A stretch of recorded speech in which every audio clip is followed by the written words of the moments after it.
Praise lord. ఈరోజు దేవుని వాగ్దానం 84వ కీర్తన 10వ వచనం. నీ ఆవరణములలో ఒక దినము గడుపుట 1000 దినముల కంటే శ్రేష్టము. భక్తిహీనుల గుడారంలో నివసించుట కంటే నా దేవుని మందిర ద్వారమునొద్ద నుండుట నాకిష్టము. ఈ 84వ కీర్తనలో కీర్తనాకారుడికి దేవుని పట్ల కలిగిన లోతైన భక్తి, దేవునితో ఆయన కలిసి ఉండాలనే కోరిక, దేవుడి పట్ల ఆయనకున్న ప్రేమ ఈ కీర్తనలో కనపడుతూ ఉంటుంది. కీర్తనాకారుడు ఆ యొక్క కోరాహు కుమారులు మాట్లాడుతున్న మాటలు ఏంటంటే, నా దేవుని మందిరంలో గడుపుట, ఒక్క దినము గడుపుట 1000 దినముల కంటే శ్రేష్టము. భక్తిహీనుల గుడారము వద్ద నేను నివసించుట కంటే నా దేవుని యొక్క మందిరపు ద్వారము నొద్ద నుండుట నాకు ఇష్టం అంటున్నారు. నిజమే ప్రియమైన దేవుని బిడ్డలారా, ఈరోజు పునరుద్ధాన దినం, ప్రభు దినం. ఈ సమయంలో మన దేవుడి సన్నిధికి వెళ్ళాలి. ఎవరి హృదయం అయితే సిద్ధంగా ఉంటుందో, ఎవరి శరీరం అయితే సిద్ధంగా ఉంటుందో వారు దేవుడి సన్నిధికి వెళ్ళడానికి వేగిరపడతారు. ఆనందిస్తూ సంతోషిస్తూ ఈరోజు నేను దేవుడి సన్నిధిలో గడపాలి అనే కోరికతో వారు ప్రభు సన్నిధికి వెళ్ళడానికి ఇష్టపడతారు. నిజమే కదా. లోకంలో చాలా మంది ఈ సమయాల్లో రకరకాల పనులు చేయడానికి లేదా రకరకాల ప్రణాళికలు వేసుకొని ఈరోజు ఇలా టైం గడపాలని ఆలోచిస్తూ ఉంటారు. కానీ దేవుని పిల్లలు అనబడిన వారు, దేవుని ప్రేమించేవారు ఈరోజు దేవుని సన్నిధికి నేను వెళ్ళాలి, దేవుని సన్నిధిలో ఆరాధించాలి, దేవుని సన్నిధిలో స్తుతించాలి, ఈరోజు దేవుని స్వరాన్ని నేను వినాలి అనే ఆశతో ఉంటారు. కాబట్టి ప్రియమైన దేవుని బిడ్డ, ఈరోజు నువ్వు కనబరిచే ఆశను బట్టే నువ్వు దేవుడి పట్ల ఎంత ప్రేమ కలిగి ఉన్నావో, ఎంత భక్తి కలిగి ఉన్నావో అర్థమవుతుంది.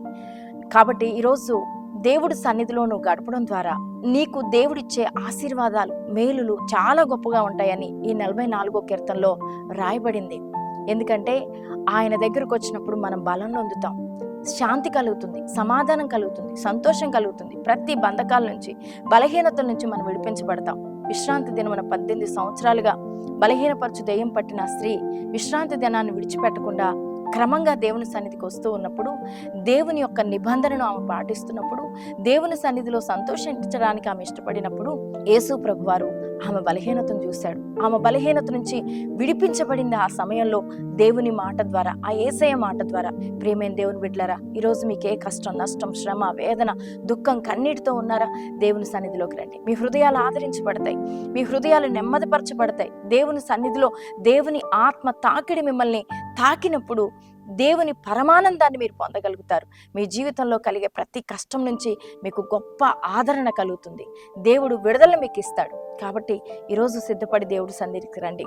ఎక్కడెక్కడో గడపడం వల్ల మన జీవితాల్లో నిజమైన ఆనందం దొరకదు, సంతోషం దొరకదు. అది తాత్కాలికమైనది, కొన్ని నిమిషాలు, కొన్ని గంటలు ఉండేవి. కానీ దేవుడి సన్నిధికి వచ్చినప్పుడు, దేవుని సన్నిధిలో ఆరాధిస్తున్నప్పుడు అద్భుతమైన ఆనందాన్ని, సంతోషాన్ని దేవుడిస్తాడు. గొప్ప విడుదల మనం చూడగలుగుతాం.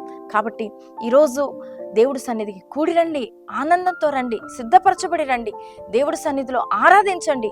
దేవుని ఘనకార్యాలు మీ జీవితంలో మీరు పొందడం, ఆ గొప్ప ఆనందాన్ని, సంతోషాన్ని పొందడం మీరు చూస్తారు.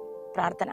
పరిశుద్ధుడా, ప్రేమ కలిగిన మా తండ్రి, కృపగలిగిన మా దేవ, ఈరోజు ఎంతమంది బిడ్డలు ఉన్నారు ప్రభా, వారి భక్తి, వారి యొక్క ప్రేమకు గుర్తుగా ప్రభా నా తండ్రి వారిని సన్నిధిలోనికి వస్తారని వాక్యంలో రాయబడింది ప్రభా. నిజమే నాయన, నీ భక్తులు అనబడిన వారు లోకంలో గడపడానికి ఇష్టపడరు, నీ సన్నిధిలో ఉండడానికి ఇష్టపడతారు. నిజమే నాయన, నీ సన్నిధిలో ఉండే వారి జీవితంలో గొప్ప మేలులు, ఆనందాలు, ఆశీర్వాదాలు ఇవ్వడానికి మీరు ఎప్పుడు సిద్ధంగా ఉన్నారు ప్రభా. కనుక నాయన, ఈరోజు ప్రతి ఒక్కరు కూడి నీ సన్నిధికి వచ్చి నీ సన్నిధిలో మేలును అనుభవించడానికి సహాయం చేయమని యేసు నామములో ప్రార్థిస్తున్నా తండ్రి. ఆమేన్.